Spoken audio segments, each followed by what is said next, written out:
قبر میں جب بندہ رکھا جائے گا، میں جب آدمی قبر میں جائے گا ہر طرف سے پریشان ہوگا.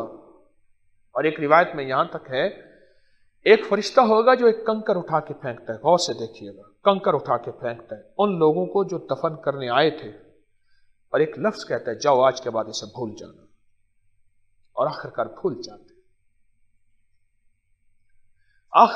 جاتے ہیں. اور ابھی قدموں کی آہٹ ہے، روایات میں ہے ابھی قدموں کی آہٹ ہوتی ہے دفن کرنے والوں کی. نکیرین آ جاتے ہیں، منکر نکیر آ جاتے ہیں.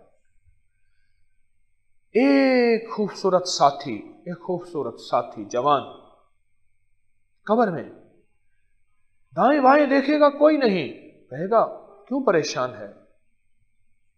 میں تیرا ساتھی ہوں، وحشت میں تیرا دل بہلاؤں گا، تنہائیوں کا تیرا ساتھی ہوں، تو کیوں پریشان ہے؟ منکر نکیر کے ہر سوال کا جواب وہ سوال کریں گے یہ جواب دیتا جائے گا، وہ سوال کریں گے یہ جواب دیتا جائے گا، ہر سوال کا جواب. حتیٰ کہ قبر میں جنت کی کھڑکیاں، جنت کے بچھونے، راحت کا سامان، زندگی کا عالی نظام کھل جائے گا. پوچھے گا جب ہوش آئے گا نا، اس کو ہوش آئے گا، تو کون ہے؟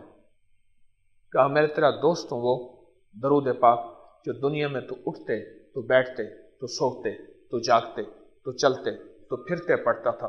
دنیا میں تو مجھے نہیں بھولا، آج میں تجھے نہیں بھولا.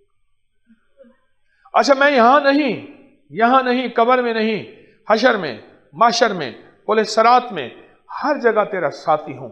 تو مجھے بھولا نہیں، میں تجھے نہیں بھولوں گا.